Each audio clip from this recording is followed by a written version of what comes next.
How are you bearing fruit? Yeah. Don't exactly. like not I didn't ask about this guy. Exactly. How are you bearing fruit?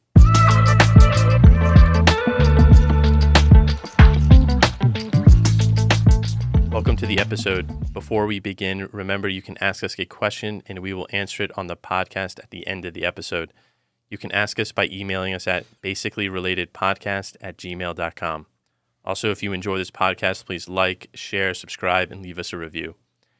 Today we are discussing the readings for the 27th Sunday of Ordinary Time, Year A.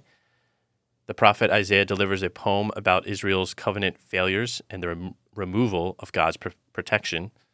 St. Paul tells us to put aside anxiety and practice virtue, and Christ gives us another vineyard parable about divine judgment.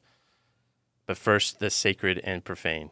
But before that, if you're watching, you already know this, but if you're only listening, we're joined by Matt again because Father Jonathan is out on priest retreat this week, but he'll be back. So we're joined again by Matthew. Thank you for filling in for Father's place. I'm going to do my best to fill his seat. Big shoes to fill. Yeah. So the sacred, this week, the first week of October, we have, I think, 6 feasts. There's a ton that's happening. Yeah. October 1st, we had St. Therese, although it was Sunday, but still, many people still celebrated her in one way or another. October 2nd, the Guardian Angels. October 4th, St. Francis. Yep. October 5th, St. Faustina. October 6th, St. Bruno. It's crazy. And then October 7th, we had Our Lady of the Rosary. And all of these are so great in so many ways. We have Faustina that gave us divine mercy. Mm-hmm. We have St. Bruno, who it's a bit of a speculation, a bit of debate, but he may have given us the rosary. Nice. Some early pictures of him have a rosary hanging. So was it St. Dominic? Was it St. Bruno? I don't know. He founded the Carthusians that have the saying, the Carthusians have never been reformed because they've never been deformed. Wow. Yeah, and I like that. There's the legend that they were, I think a French contracting company was working on a wing of their monastery, and they built it into a graveyard, and so they had to exhume the bodies, but they kept exhuming incorruptible people. All the monks they kept exhuming were incorrupt, and so they said, "What do we do with the bodies?" And the abbot, it would be, said, "Put them back." They said, "Just put them back in the grave." I don't know if they still do this, but they used to just bury them straight into the ground. Wow. No coffin. They would just, I think, put a marker to let you know that they were there. Don't dig up this spot. Yeah, right, exactly. No name, nothing, and put them straight in the ground. I don't know if they still do that, but it's wild. And of course, you have Our Lady of the Rosary, which is the great Battle of Lepanto, where the Holy League, the Christian coalition, I think, destroyed the Ottoman Empire. I would love to get into that, but I have 2 other saints I'd rather get into. But there's the Battle of Lepanto is very, very interesting. So the saints I want to focus on, though, are St. Therese and St. Francis, particularly because I have devotions to him, but also because St. Therese and St. Francis are very well known, but they're also sometimes depicted so softly. Yeah. Right. The little flower, the little way. Mm-hmm. Some people, I want to be like St. Therese. But I'd like to quote a passage of hers from her autobiography, The Story of a Soul. This is the quote. "I offered myself to the child Jesus as his little plaything.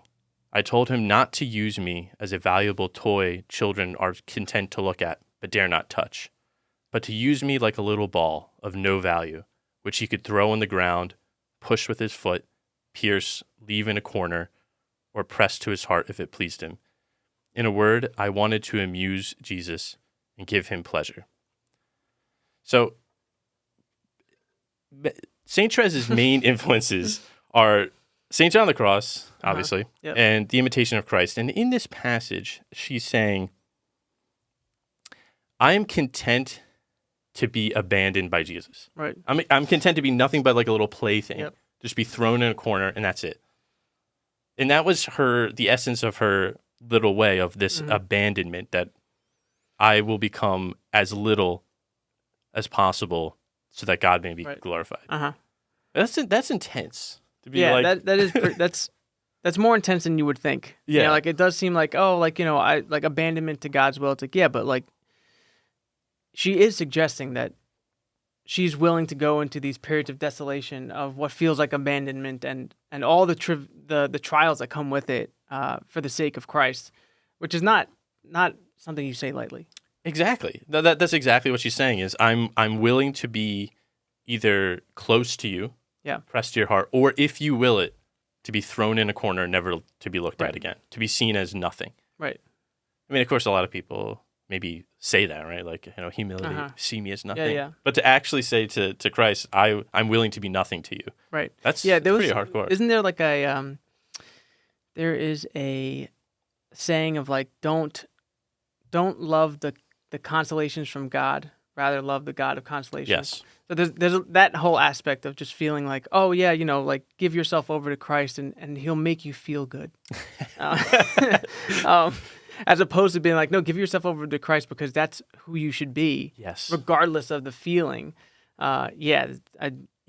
like That's spot on. It's just I'm giving myself over to you. Do with me as you will.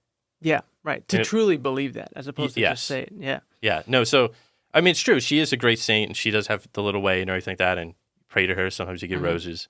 But there's also this like, she was a tough saint to go through this. And of course, the next, Saint Francis of Assisi, who is often depicted With animals. with animals. Although the animal thing, I was thinking about it. The greater commentary, the deeper commentary on Saint Francis's relationship to like nature and animals is like this idea that grace had so transformed his nature that he was almost this pre-lapsarian man. Yeah. He was an Adam that could have harmony with nature as opposed to in conflict with nature. Yep. So I mean, I think as people have devotion to him for his love of nature, I think that's fine. Yeah. But that it's deeper than that. It's not just he liked birds. Yes, I see it more as I've been like discovering things from like Jonathan Peugeot and such. It seems more akin to something like a symbolic world. Yeah, we're just seeing the liveliness in everything, and then seeing the patterned structure of everything, and seeing a tree and be like brother tree, because you know that everything is essentially a portal into a symbolic life. Yeah. So seeing it that way is definitely a better way to frame St. Francis than like he loved bunnies. Yeah, right, exactly. And I think for people who have a devotion to him, again, because of his love of animals, I think that's actually a good thing because Francis shows this exact worldview that you described. It's okay to love nature. Right. In fact, we should take care of nature and we should take care of animals. However, remember that it's because of God. Like, God is at the top, not nature, not animals. But because we have this common father, we respect them out of that. Right. And I think it helps people place their dog or their bunny in proper hierarchy. Yeah, for sure. To God. The other point I want to talk about St. Francis really quick. He's a kind of a saint that like haunted my imagination for a very long time. I went to a Franciscan high school, so of course Francis was everywhere. I have a picture of St. Francis that I really love. My mom got it for me a couple of years ago. And it revolves around this question of when exactly did St. Francis become St. Francis? When did he convert? And biographiers talk about, was it, this dramatic moment where he's like throwing clothes out of his window? Was it when he stripped practically naked in front of his family? Or was it, the moment when at the, I think, San Damiano, that the cross speaks to him, says, rebuild my church. And it's actually this moment when he encounters a leper. And Francis was apparently, pre-conversion, a very aesthetic man, very luxurious, loved things looking good. So lepers are the exact opposite of that. No. Like very, it's a horrific disease even in our own age, but certainly in the medieval period would have been even worse. But he sees a leper and is horrified, and then kind of changes his mind about him, has this like interior grace, and then goes and embraces the leper. And I think he kisses the leper. Mm-hmm. And some legends say it was actually kind of Christ in disguise or hidden underneath this. But that's when he has this moment of conversion. I'm gonna try to find. I had a quote from him, but he was saying how. Oh yeah, it's somewhere in here. Yes, I was writing up something. This quote is, "The Lord granted me, Brother Francis, to begin penance this way. When I was in my sins, just to see a leper was very bitter for me. And the Lord took me among them, and I showed them mercy. And on leaving them, what seemed bitter to me had turned for me sweetness of body and soul. And afterwards, I waited a little and left the world." So it was this embracing of the repulsive that he actually found healing and freedom. And I think that's a great lesson for me personally. For sure. Yeah. Of like going, yes, the Lord speaks to us through our desires, but sometimes he speaks to us in our our anti-desires. Right. Like I mean that goes back to what Saint Therese was saying of like, are you willing to go that far of total abandonment? It's like it's really just putting that faith to the test, to seeing how far you will go. Like I think of the practical application of that of like, fatherhood sounds great, and we're all like touting everybody should have families and get married. It's good for society. It's good for people. Are you going to change diapers? So that was the exact example I was thinking of. It's like, are you ready for that? Like that's crazy. Because I'm a like very high disgust kind of guy, and like exactly like, very hygienic, and the idea of changing a diaper is like. Yeah, for sure. But that's where you're called to embrace the ugly. Right. It's the embodiment, though. And that ties back to Francis's whole thing, where it's like he sees the beauty of the corporeal world. Right. And seeing, and that's a totally different, like symbolic worldview. There's the famous quote that people always like to debunk around his feast day about when preach the gospel always, but when necessary, use words. And I was like, he didn't say that. But the thing is, he did say something very close, at least according to St. Not with words. He said that he would rather his brothers live the gospel than know how to preach. So it wasn't good enough. Right. It was a loose translation. Yeah. So to your point about embodiment, that's exactly his point. I think is live the gospel. Go to the ugly parts of the world. Right. And embrace it. Yeah. As opposed to. Yeah, I like that. Just the things. Yeah. I like that that reflection or that idea of going to the ugly spot was what changed St. Francis. Yeah. But anyway, we gotta move on. So the Profane. I don't have much. I'm gonna say that since it's October now, I feel I feel like I can fully enjoy Oktoberfest beer. I saw it in the grocery store in August. You're like, not yet. I was like, I'm sweating out here. I can't have it. That's true. I can't have Oktoberfest. September maybe, but now it's October, so I'm gonna have one. I'm gonna have one tonight. I think. You should have brought one here. Oh, that's a good idea. I should have. Oh well. Have coffee, but that's the Profane. It's Oktoberfest, baby. Anything you'd like to say, or profanely? I'm working on some music. I got some music coming out October 20th, and a podcast coming out October 17th. Direct competition with this one. No. I'm going to be going through the readings and I'm starting a podcast October 17th, kind of breaking down some of my lyrics and talking about the meaning behind them, and then hopefully going to be releasing a song a month or thereabouts from here on out, and then breaking them down on the podcast as well. So I'm excited about that. Nice, that's awesome. Yeah, hopefully it pops off. Yeah, we'll see. All right, so we'll get into the readings for this Sunday. So our first reading this week is from Isaiah chapter 5, verses 1 through 7. So in this, he gives us a parable, or I should say a poem. It's apparently considered this masterpiece of Hebrew poetry that is filled with a lot of symbolism that his audience would have understood. So we're continuing with this idea of God's concern for his vineyard.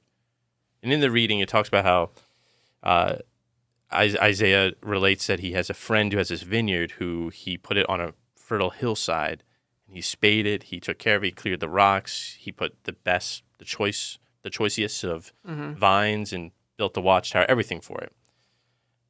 But, and he's addressing this to the people of Judah, he says. So there's an audience there that, again, is familiar that the vineyard is a very common image if they would have, if they knew their Psalms about Israel.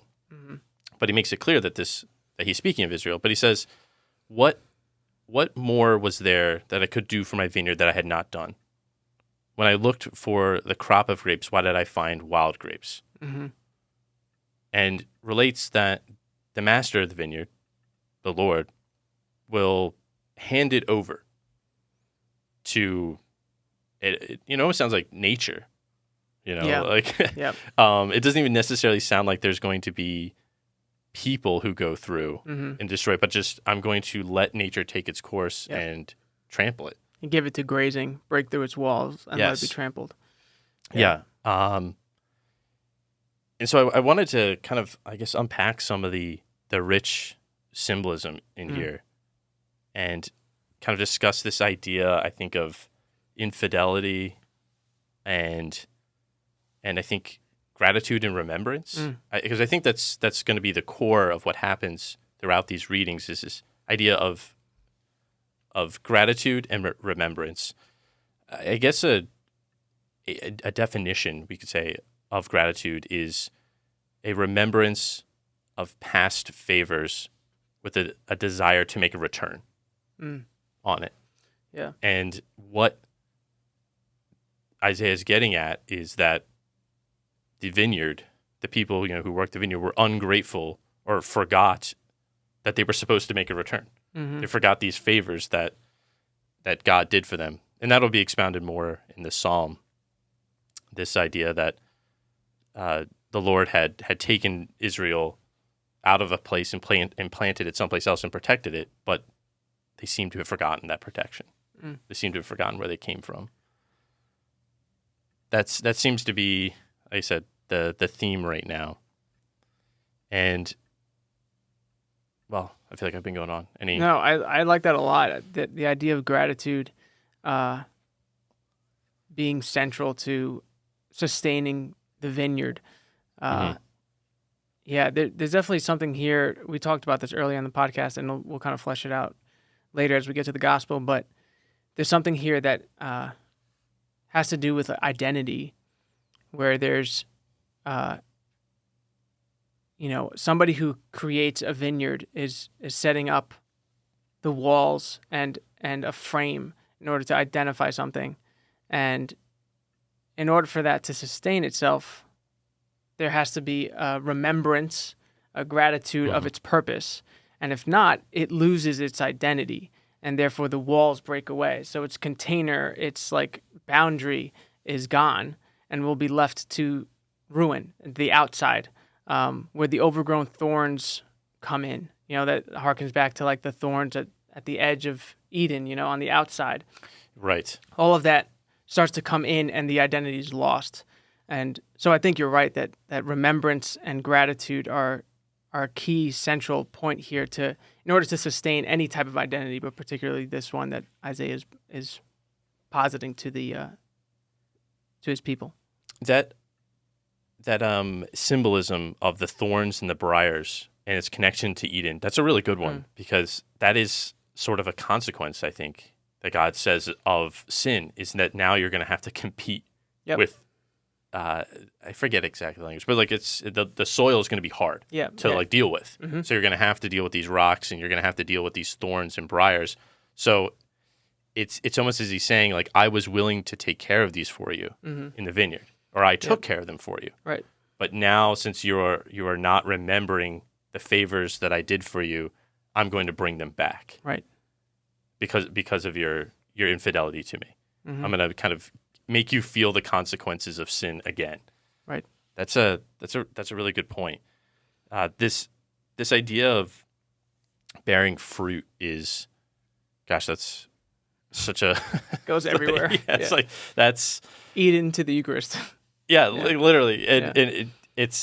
it's almost so big. It's like, where do I begin? Mm-hmm. Like, that's such a rich symbol that I don't know where to begin to describe it, but it's symbolically, or even just naturally, I guess, when you think about life, if something doesn't produce fruit, you immediately understand that the roots are dead, or something about this plant is dead, and it's because it hasn't been nurtured in some way. So what God's saying is, I've nurtured you, and I was actually, in a sense, willing to do everything. I just needed you to kind of do your part, and I would take care of everything else. But since you're unwilling to keep your part of the covenant, I'm going to abandon this. Yep. And now you will have to do the hard work of what I did for you, I guess. Right. Yeah. If that makes sense. This idea of remembrance and what God has done is, I think, I would say at the core of the Old Testament, but I would say beyond that, because you even get into the Last Supper, do this in remembrance of me. But it's the Hebrew word is zakar, I think, and it's always in this context of something active. There's something it's a positive action to remember, and it usually has something to do with covenants. So when Noah's out in the ark, it says that God remembered. God remembers Noah, and he has the rainbow. As when you see the rainbow, I'll remember my covenant with you. When in Exodus, God he hears the plight of the people and remembers his covenant with them. The Passover, there's this idea of perpetual memorial, and that when your children ask, why do we do these things, you will tell them what I did for you in the Exodus, what I did for you this night. And so remembrance is, I think, at the core sometimes of, I don't know if I want to say, like, our relationship with God. Yeah. Because it's human weakness is our I think one of our fatal flaws is that we forget. And we're so prone to forgetfulness. Yep. I think this is why some spiritual writers talk about the importance of keeping the presence of God, of never forgetting that he is with you always, and that way you can continually recall the good things he's done for you. But forgetfulness then causes this covenant infidelity. So it's almost like it's the thing right before the Israelites start becoming unfaithful. It's because they forget who God is, and then I guess they forget who they are. Right. That's a bit of a, was it Lion King? Yes, exactly. Well, it's also interesting to think about the opposite of remember. If you think of it as like a gathering of to member something, would be dismembering. Yeah. And so the people of Israel would be dismembered if they forget, which seems very obvious when you say, without remembering, they are dismembered. And so there's a kind of gathering up into a unity that is how we define remembering, that is the source of existing in the first place. That's it seems obvious when you think about that opposite as a dismembering. It seems harder to connect when you just think of, like, why does forgetfulness lead you to stray away from God? It's like your purpose. It's almost as if, as another sidetrack, like internally, if we're going to bring this into the individual level, when I forget, what I'm essentially doing is dismembering all of the different aspects of my life, all the different passions. They're now dismembered and left to be trampled on by the thorns, right? So in order for me to remember all of the members of my passions, all of the different interests and purposes, and stack all of that up, that has to be remembered into one focal point, which is God.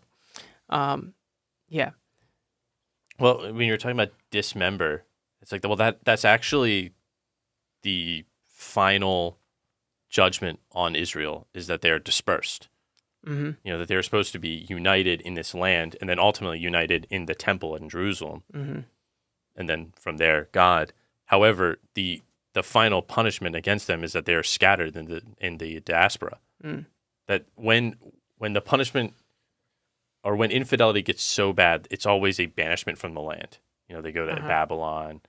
And ultimately, this is what we'll see in the gospel. Is that's what Christ is saying, is that it will be handed over to somebody else. And a lot of commentators say that this is fulfilled in the destruction of the temple. That's kind of the final. That's it for Israel. You know, they eventually go back to the land and all that, but it's never quite the same. They are dismembered from there on out. They're spread out everywhere. So I think there is something to that forgetfulness. You know, to dismember who God is, and then all the way down to who you are. Right. Yeah, that's good. Do you want to jump to the gospel, or do you want to go through the psalm? We can go through the psalm really quick because it is connected to the first reading. I mean, the response verse is straight from the first reading. Sometimes that happens. But so it's Psalm 80, and this is in the part of the Psalms where David laments, so the psalmist laments the collapse of the Davidic kingdom and the covenant. So it kind of goes through that. Where is it? Yeah. A vine from Egypt, which you transplanted. So this is the vine of the Israelites. They were taken out of Egypt, and he says that you drove out the nations and you planted it. So God kind of cleared the way. It's recalling all the things that God did for them to get to the promised land. But then it shifts in this, well, then why have you broken down its walls? Why do passerbyers pluck its fruit and you lay it to waste?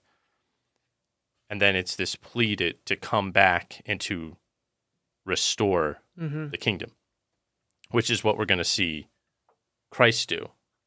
It's very interesting. It seems like Isaiah, I mean, the way the readings are chosen and set up, it's like Isaiah is speaking from like God's perspective of like, I built this thing, it's not producing fruit. Would you judge me if I was to let it just be destroyed? Like, obviously, this is what one should do when these things are not working out this way. And then the psalmist is questioning, like, why has this been done? And then Christ seems to reveal why all of this is taking place. Yeah, interesting. Yeah, no, I think that's the exact connection, because there's the kind of the first half of the first reading, it's this idea of, well, it's my friend's vineyard, and he did all these things for it. But when he went to go harvest, he found wild grapes. So what would you do, inhabitants of Jerusalem or Judah? Yeah, Jerusalem and Judah. What would you do? You know, what more? But it's weird because he shifts the voice, right? Because he said, "It's my friend," and then it's now judged between me and my vineyard. What more was there? And he starts speaking in the first person. Right. So it's like it switches to God. That's when I think people realize, or if you were listening, that this isn't about my friend. The hypothetical friend. You're right. And then the psalmist picks up, why is it happening? That plead, and then Christ answers, it's because of your abusive power. That it's happening, among other reasons. Yeah. Good. Any other thoughts? Or no, I want you to start going into the gospel, because I have some thoughts on that, but I don't want to spoil what you have to say first. Okay, sure. Well, can you hold them for a little? Okay. Because I just wanted to go through the second reading really a little bit. There's some interesting stuff in here. Some interesting Greek words and some ideas that St. Paul picks up on. I kind of want to talk about anxiety and prayer, but in this particular passage, he's kind of exhorting us to, instead of focusing on kind of the struggles of that's happening to us, the bad things in life, and that can happen to us, that we should commit to a life of prayer and know that the Lord is always watching, and things happen by his his providence, but you can only kind of understand that if you keep your focus on God or on Christ. And so he says that in this constant dialogue and prayer is one way for us to prevent anxiety, and I would say to express our gratitude for all that is good, for all that we do have. And then once we express that gratitude, we'll have the peace of Christ will come to our hearts. But it's interesting. He uses a Greek word, arete, I believe it is, which we translate as goodness, but it can also be moral virtue. And it's only found 4 times in the New Testament, but it's found a lot in actually secular works of Greek philosophy and moralist. And so it's this idea that we should focus on moral virtue. He says, he exhorts us to, whatever is good, whatever is true, whatever is honorable, whatever is noble, if there's any excellence, I think, that's the word that's worthy of praise. You should focus on those things. So it's one of the times in Scripture where you see Christianity's absorption or baptism of paganism,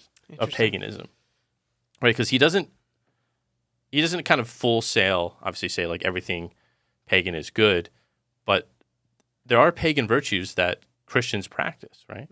Or I mean, we wouldn't explicitly call them pagan virtues, but the idea of prudence, justice, all those they're well known to Greek thinkers, but Christianity took them and said that ultimately they have a divine origin. Anything that is good is in Christ. Yep. He's the author of that. So you see a dialogue, I think, that St. Paul is beginning with so-called secular culture of his time, or pagan culture, that if it's good, it can be accepted into Christianity or adopted into Christianity. Yeah, I like that. I don't want to simplify anxiety and be like, if you just prayed more, you wouldn't have anxiety, because that's too simplistic and it's not true. But I do think, perhaps to borrow some Petersonian language, you have to have this kind of ideal future to aim at. And you have to have something. You should watch kind of your thoughts. If you're having kind of these anxious thoughts, I think what St. Paul is saying is shift them to everything that is noble and good. Right. Think about goodness. And if you think about goodness, you'll think about Christ, and then Christ will come and dwell in your heart in peace. Yeah. Again, it's not to simplify things, but I do think that that's what he's trying to say, is that despite how bad things are, prayer, I think, is a form of thanksgiving or gratitude. That even if you say, like, I have a really crappy hand in life, you can still say, but I have life. And right, you for can that, still pursue the good. Yes. In any situation, and if that's your focus, then that's very interesting. That I will have a comment on that once we go through the gospel as well. Sure. But I really like that idea of prayer and petition with thanksgiving as being the source of remedy for anxiety. Just because anxiety is one of those things where it's like, depression is different than anxiety, and anxiety feels like you have a plethora of stimuli, like overstimulated. And so it's like, I don't actually know what to do with all the things. Like, there's too many things that could happen, and I don't know what will happen. Whereas a depression seems more like a malaise and a slowing disposition, as opposed to like a hyper, like I'm too aware. Yeah. And so this kind of call to like focus that multifaceted gaze into one thing, things that you can control, things that you should control, that are in your power to control. Do that. And those happen to be the good things, like the virtues that you can attain, as opposed to whether or not your life circumstance is exactly how you would want it. It's like sometimes that's out of your power, but pursuing virtue is always in your power. Yes. Yeah. Yeah, that's a good line. I like that. Yeah. We're gonna put that on a Oh no, is that a reel now? No, that's exactly it, I think, is to I think part of prayer is this narrowing down of everything that's going on and to focusing on this one thing. Right. And it's this semi glance, I would say, into the beatific vision. You know, it's almost like what prayer is like a very, very, very small moment where you sit down and you focus on the one thing, which is the good. And then from there, hopefully when you leave prayer, you're right, then you do the things that you can pursue. And you can always pursue virtue. Right. Yeah. And it's not to say that those things should not be tended to, but it is to say that prayer and thanksgiving and that remembrance are the source of the peace of God that surpasses all understanding. Right. So it's not like the peace of God that neglects understanding or neglects reason. It's actually something that's beyond it, that takes this kind of what would you would say almost like oxymoronic stance, where it's like if you don't focus on it, then it gets solved. It's You're just very hard to describe, but when it's like when you put it in the right place and you focus on one thing, that opens back up and allows grace and God's grace to work in you that you couldn't have been able to do without that. Like, it's like, no, I'm just going to like run like a chicken without a head to try to manage all the things. It's like, no, here first, right? And then the grace comes that surpasses your own capacity. Yeah. No, I think that's such a great line, that this peace that surpasses all understanding. Yeah. I do think that grace that you're talking about, that actually happens. Yeah. And it becomes, like you said, it becomes something you can't really understand or you can't really explain. Right. I think of it like John of the Cross is like divine darkness. Yeah. Where it's like, this is something beyond your capacity. And it's not like praying gives you a special power where now you understand all the things. It's actually submitting to a power that's beyond you, that you're never going to be able to fully grasp. And then that allows life to happen in your life. Yeah. It's this kneeling before as a mystery, right? That you know that you don't understand, but somehow it gives you this, like you said, the divine darkness where you don't understand, but somehow you do. I don't know. That's interesting. You use the word mystery because that's like the two understandings of that word, where it's like one of them is something that will never be, like something that's hidden and uncovered, or covered, as opposed to something that is infinite. Right. So it's like, it's a mystery how prayer works. Is not to say that like it is a secret, and once you figure it out, then you've got the key to control all the things. It's infinite in its possibility and never graspable. Right. That's what we mean by mystery. Yeah, no, that's a good distinction, because you're right. This idea of mystery in prayer is not, well, I don't really know like what's happening or what. Yeah, it's not neglect of reason. Right. Yeah. Or you're right. An abandonment of reason. It's just I'm entering into a space that I can't grasp completely and will continually change. Yeah. Me and everything. Yeah. Yeah. No, it's this is Paul's kind of, I think, exhortation to embody the highest virtues, even if they're pagan, because following those virtues is still a call to follow Christ. I really like this passage because of its connection to it's Paul's conversation with pagan culture, where we start to see that Christianity was not, one, did not develop in a vacuum, but two, actually takes the best of present culture and adopts it into Christianity. It shows that Christianity and paganism weren't, in one hand they are at odds, for sure, don't get me wrong. But on the other, they were able to incorporate those things. Yeah. It wasn't a wholesale rejection of everything that was not only in the gospel or something like that. But that everything good has its origin in God or origin in Christ. Yeah. That's it on that one. Yeah. Okay. We'll come back once we go through the gospel. That's usually what happens, I think, for Father and I, is we'll go through all of it and then go back. And then overlap. Right. Yeah, because there's other things. But anyway, move on to the gospel, which is from Matthew 21, and it's the parable of the tenants. And Christ is clearly expanding upon the first reading. He has in mind Isaiah and the poem that Isaiah gives, because it's about a vineyard again, but it's slightly different because he focuses on the tenants of the vineyard. Mm-hmm. But he says, he's speaking to the chief priests and elders of the people. Right. That's important because that's how the gospel begins. Yeah. Is he says to chief priests and elders of the people. Here's another parable. There was a landowner who planted a vineyard, put a hedge around it, dug a wine press, built a tower. Then he leased it to tenants and went on a journey.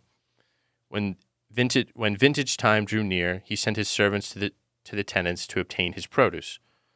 But the tenants seized the servants, and one they beat, another they killed, and a third they stoned. And again he sent other servants, more numerous than the first ones, but they treated them the same way. Finally he sent his son to them, thinking, they will respect my son. But when the tenants saw the son, they said to one another, this is the heir. Come, let us kill him and acquire his inheritance. They seized him, threw him out of the vineyard, and killed him. What will the owner of the vineyard do to those tenants when he comes? They answered him, he will put those wretched men to a wretched death and lease his vineyard to other tenants, who will produce at the proper times. I only read the whole thing because I feel like we're going to talk about a lot of those elements, so it's important to know. Yeah. And it also ends with Jesus saying to them, did you never read the scriptures? The stone that the builders rejected has become the cornerstone. By the Lord has this been done, and it is wonderful in our eyes. Therefore I say to you, the kingdom of God will be taken away from you and given to a people that will produce its fruit. Yeah, it's very, very interesting.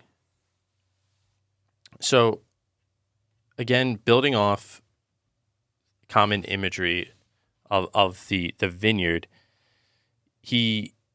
Christ uses this word for the landowner, which is kind of the head of the family or a master of the house. I think it's a lot of times in English, kind of older English translations, it's husbandman, I think. But this idea that it's not just, I think, kind of like a vague landowner, but there was some sort of familial connection, I think.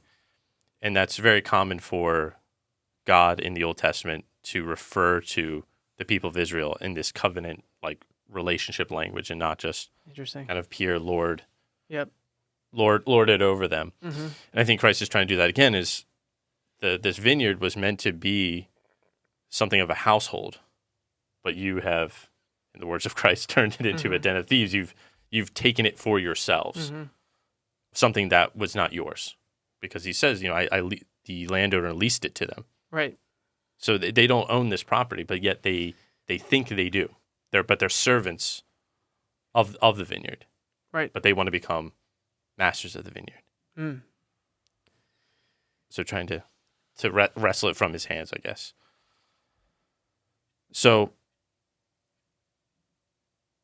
he there's also the clear analogy that Christ is going to suffer death at the hands of these people. He talks about the sending of the Son.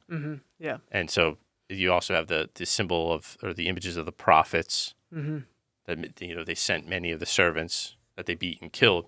So Christ is saying that there's this kind of pattern with Israel that my Father sends people to collect the produce, right? And he doesn't find produce.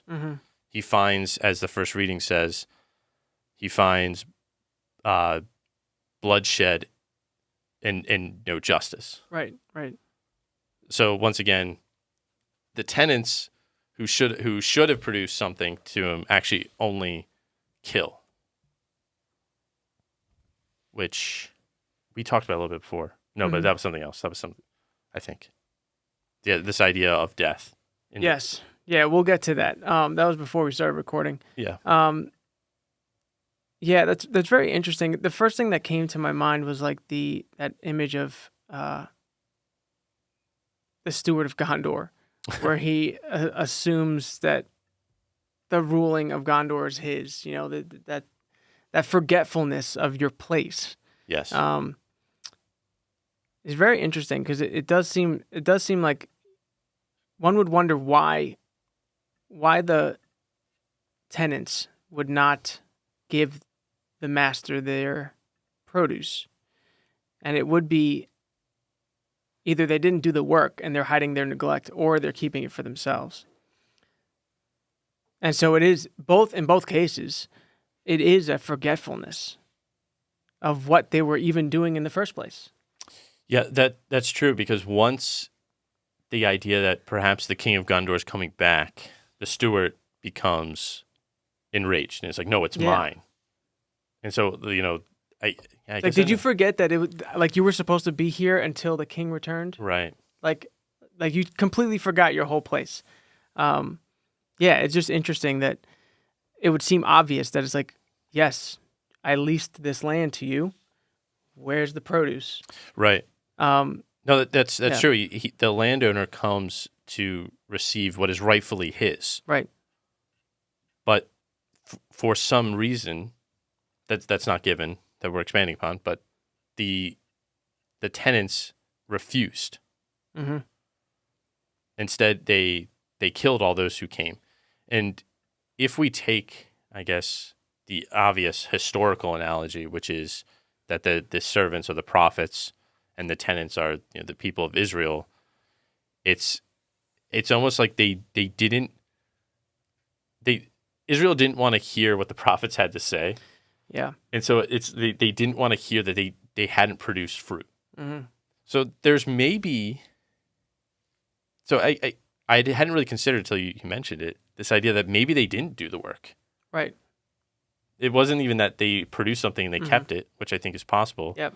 But it's actually maybe they just never produced anything at all. Either way, it's a neglect of the purpose, which lends itself to lose its identity and then, go corrupt. Right. So whether that's like a power grab or just complete neglect, either way, the thorns are coming. Right.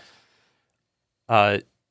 It's also kind of peculiar that they said when the landowner sends the son, they see the son and they say, "This is the heir. Come, let us kill him and acquire his inheritance." Mm-hmm. It's like, that's a very absurd thing. Yeah.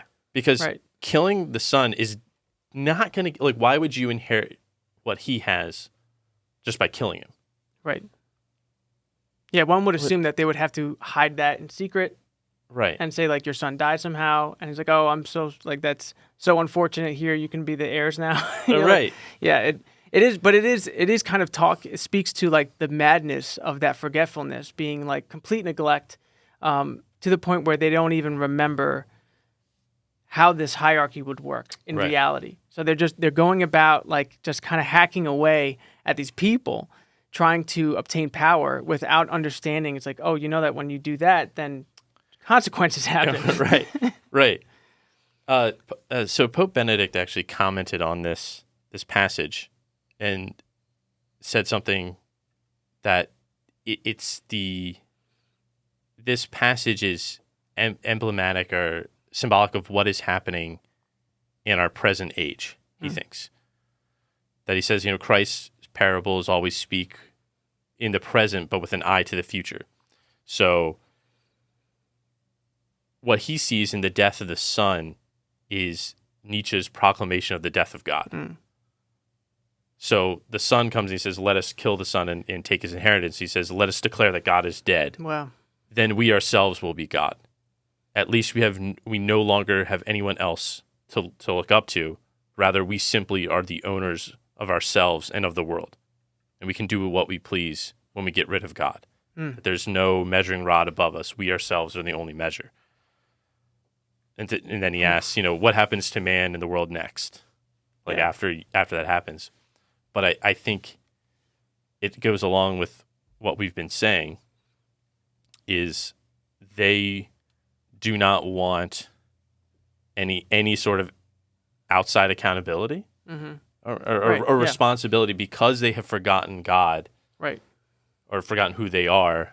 They think that they can measure themselves, and then you have people who come and say, recall them back to covenant fidelity. So asking them to remember, to recall what they promised, and they don't like that. Right. I don't want anyone to, Yeah. to recall that. Yep. It is interesting because the servants come and essentially ask for an offering. Mm-hmm. You know what I'm saying? Like, give us your produce that you rightfully owe to the landowner. And instead they kind of set up a tyranny, which is like harkens back to the Psalm where the psalmist talks about the vine from Egypt you transplanted, right? It's like God pulled the Israelites out of a tyranny and set up an establishment for them to be fruitful, and instead they turned it back into a tyranny. Right. Again. Yeah, exactly. Yeah, it's very interesting, and how like this is setting up a way that kind of reveals how just the nature of reality works. I was thinking about how like even on the lowest level, like you're speaking about something like Nietzsche and 21st century, down to the particulars of like my own kingdom as a father. When I outsource something to my eldest son, if I say, can you go tell your youngest brother to come here? I'm essentially leasing property to him and saying, I'm giving you a brief moment for you to enact power on my behalf so that may come back to me. Mm-hmm. And if that starts to get neglected and I start to see sibling rivalry, or because I'm older, I can dominate you, I'm taking that power away. Right. It's gone. Like, so the idea is that if you forget your place, your identity is lost. And so the answer to that is this remembrance of your place and this self-sacrificial disposition that my place is for somebody else. And that sustains the world. Mm-hmm. But yeah, it's just so interesting how packed a story like this can be, where it's like fractally applicable to so many aspects of life. Yeah, I like this application to the personal, because it's true. You have kind of the historical context of this passage, which is Christ is talking about Israel and that it will be handed over to kind of a Gentile Judeo-Christian group. Then you have sort of this societal read, right? That society as a large has said, let us kill the son and take his inheritance. Yep. Let us be the measuring rod now. Nietzsche's God is dead. And then you're right, though, it comes all the way down to the personal, that, as many church fathers would read this, that the vineyard is also your soul. Yep. And that God will come one day and say, where is the produce? Right. Where's your fruit? And what will you respond? And I think you can interpret the servants coming and being beaten as any number of people who come to you throughout your life, homilies, priests, parents, spouses who come to you and say, where's the produce? Right. And you can kind of kill them symbolically. Yeah. By deadening of your conscience or refusing to listen, whatever it is. And then you can even kill the son who comes to you and gives you the final judgment, or almost the final judgment. But and say, no, like, these were just servants and I can not listen to them, but I will take Christ and I will become my own Christ and I will set up my own standard. But eventually your vineyard is going to be taken from you. Right. Yeah, it's almost as if like your even like your own passions and the virtues that will turn in on themselves, like justice or like a healthy magnanimity as opposed to pride. Like all those things are for a self-offering, right? So it's in any moment where justice turns in on itself and becomes tyrannical, like that aspect of my life forgets what this whole thing was for. It's not for me to enact judgment on the world and to judge other people and to say who's going to heaven and who's going to hell. It's so that things are rightly ordered and things are owed what they're due, as opposed to it becoming for my own gain. Right. So that's I feel like that's like the ultimate, the smallest version of that fractal application, and then it expounds all the way up to the historical read on this, and then societal, etc. Yeah, because going back to gratitude, part of it is remembering the favors, but I think another part is this: you will make a return if you can or if it's appropriate. And so God is saying, because gratitude is a part of the virtue of justice, which, so you render one what's due. So God's kind of saying, I gave you your vineyard, whatever that is, and I do want a return on it. Yeah. I'm willing to take care of it. I'm willing to, as you said, I'm willing to put the hedge around. I'm willing to put the watchtower. I'm willing to give you the grapes, right? Yeah. Make it rain. But I do expect a return. Yeah. Yeah. This isn't just sort of this moral therapeutic deism, right? Right. Like, just kind of do whatever, and whatever produce you produce, that'll be okay with me. Right. Even if it's really bad. It's like, well, no, I think God actually wants more than that. But yeah, some more thoughts on gratitude. Was there something else you wanted to? I don't know if you wanted to go a different direction. You can speak on gratitude. Yeah, I want to speak on that last part about the stone that the builders rejected. Yeah, there's still some other stuff I want to mention. I just, while I'm on gratitude, continue with it. I'm reminded of the conversation that in Brothers Karamazov that Ivan has with the devil. The devil appears to him a few times, I think, in his bedroom. And throughout one of those conversations, or in the middle of one of those conversations, the devil says that gratitude is forbidden of me. It's one of the emotions that I can't experience. And I thought a little bit about that the devil can't experience gratitude. And I think it's partly because ingratitude is a rejection of being, of the goodness of being. And that's sort of what the devil, that's like fundamentally what he is a rejection of the good of the goodness of being. And being grateful is a remembrance, even if that's all you have is existence. Again, you're at least thankful to God that you are, that you have being, and therefore that's good. But for the devil, it's a complete rejection, I think, of life. And therefore, when one is ingrateful, they're kind of, again, participating in the spirit of the demonic. Of the thing that scatters, again, as you said, to dismember, the diabolos, to throw apart. That ingratitude throws you apart, symbolically. Yeah, wow. If not literally, but gratitude, again, remembers and brings back together that you have, at the very least, existence, and that it comes from God, and that's a good thing. Right. I really like that. Anyway, I want to talk a little bit about why. I want to see what your thoughts are on.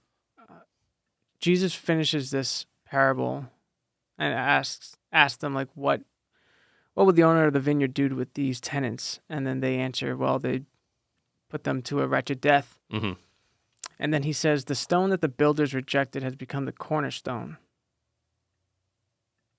By the Lord, this has been done, and it is wonderful in our eyes. What are your thoughts on why that ends this parable? Yeah, that is an interesting ending to the parable. You would think there would be that the full passage is where the chief priests say they're going to stone him.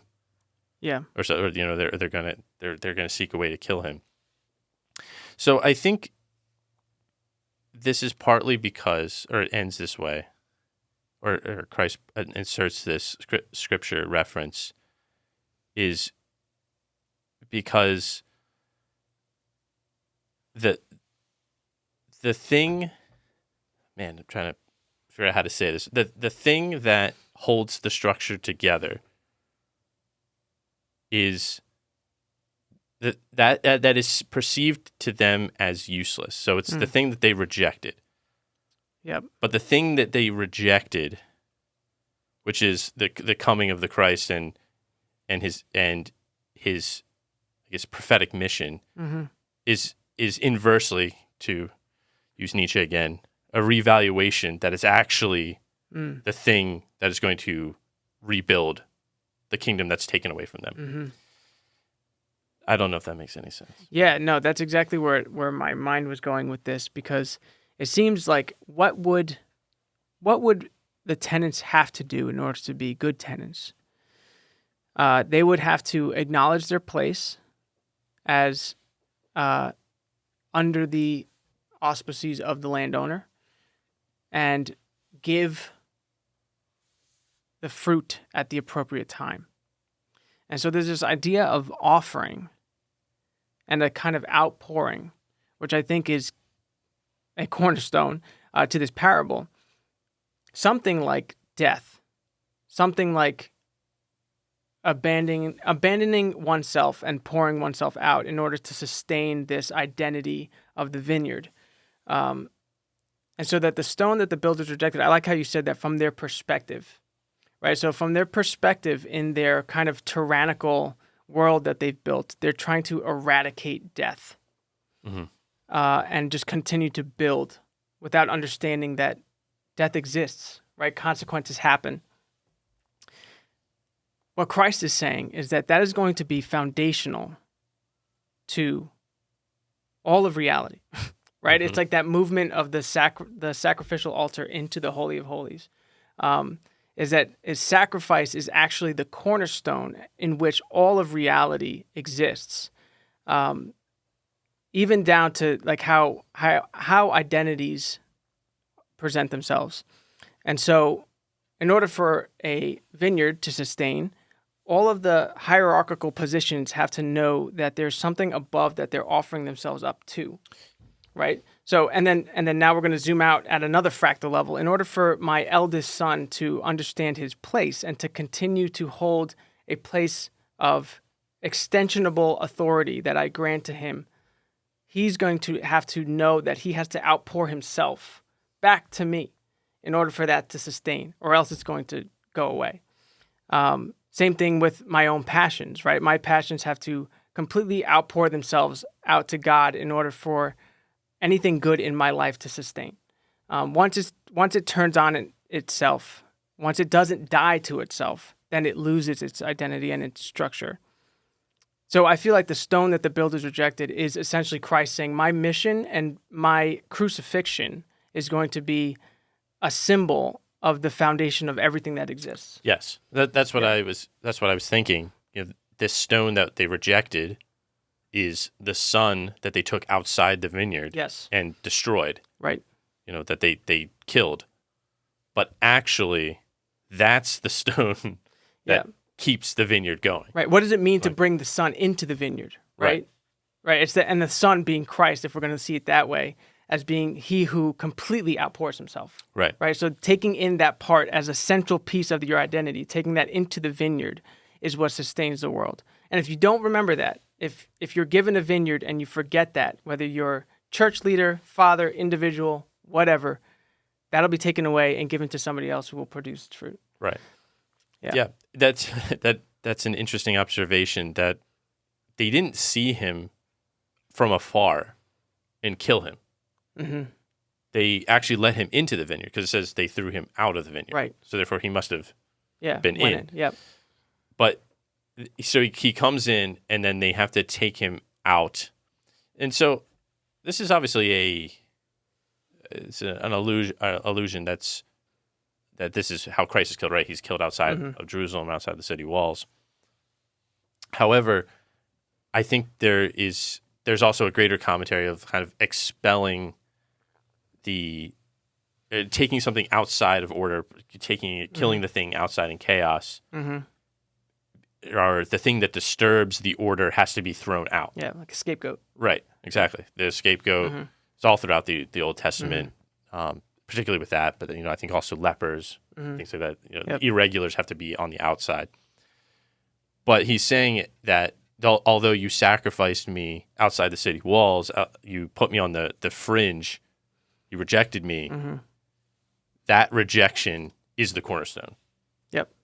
That becomes a thing that fits the structure together. Yep. And as you said, cosmically, it's the cornerstone of all that is. Yeah. Yeah, exactly. that's his response. Well, so they say to him, what should Christ asked the elders, what should the landowner do? He says they should put him to death. Mm-hmm. And then he responds with the parable and says, therefore. So that's this idea that here's my argument, and that the conclusion from this argument is that the kingdom of God will be taken away from you and given to a people that bears fruit. Yeah. So the argument is, although you have rejected me, I will become the cornerstone. Yep. Therefore, the kingdom of God will be given to people who accept that principle. That principle. Yep. Yeah. Yep. Exactly. That accept my rejection was actually the cornerstone. Yep. But you who just accept me as the rejected stone only, right? Like that's where it ends. You will have it taken away from you. And that's like that imagery of the sacrificial altar being in the Holy of Holies. Like this is now the centerpiece of the identity of the church that will hopefully produce fruit. That on a personal note, as this is being addressed to the chief priests and elders of the people, it just kind of gives me a kind of, I don't know, sad view of the state of the church in some respects, with the way things are going now. Not to get into the like church politics of everything right now, but sometimes when I look too closely to that, it brings me to a state of almost despair. But I think that second reading was really like helpful for me to look at both of these things, both the first and the gospel, in light of what's going on with the church and my own view of things, whether it's a good read or not. But knowing that the peace of God that surpasses all understanding is just doing what's right in my own life. Yeah. You know what I'm saying? Like, not to get so caught up in the politics, whether even if it's like American politics or Catholic politics, knowing that my role in life is to be the body of Christ, right? Is to be the church. Yeah.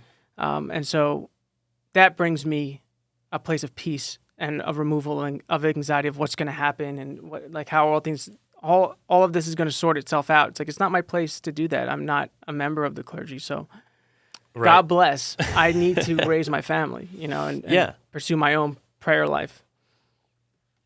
Yeah.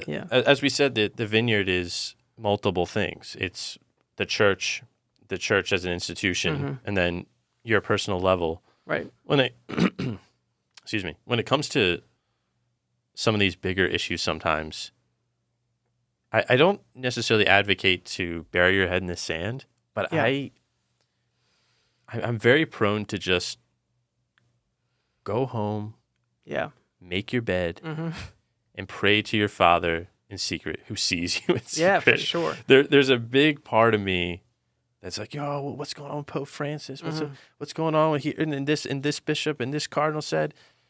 And part of me just wants to say, when was the last time you went to Mass? Yeah, exactly. When was the last time you went to confession? Like, it's as if talking about those things makes you a better Catholic. Like, there's like that misconception. It's like, no, it's actually your personal relationship with the person of Jesus Christ. Like, not which cardinal said what. Same thing with American politics too. It's like, how do you be a good American? It's like not debating what's going on in Wisconsin. Like, right. Yeah. No, it's at this very individualistic or individual, not individualistic, but individual level. Yeah, subsidiarity. Yeah. I mean, certainly you should do your part to build up the body. It's not like, that you should just abandon everything, because Christ will ask you what you did for the body of Christ. Yep. However, in your judgment before God, it's not you and like the church. And it's like, well, the church is in pretty bad shape. Sorry, bud, but you can't make it because the church is in it. Right. No, it's you and God. Yeah. So he's going to ask you to bear fruit. So before, you're right. Like, well, this Pope and then the cardinals. It's like, well, no, you. No, the question is not going to be, do you have the correct opinion on the latest Pope tweet? Right. It's like, how are you bearing fruit? Yeah. Don't like not. I didn't ask about this guy. Exactly. How are you bearing fruit? And going back to this, what you point out about sometimes people get into these arguments about the Pope, and like they see that as a part of their faith. It reminds me of something I said on last week's podcast about St. Teresa of Avila. Of like, you have these desires, right? It's like, I have a great passion and desire for the church. It's like, great, but but what are you doing? Yeah, right. It's like I know that the reason why you get so riled up about the Pope or the cardinals is because you have a great passion. But why don't you use that passion to love your family and do a holy hour or something? Like, do something that's worthy, that's going to save your soul. Right.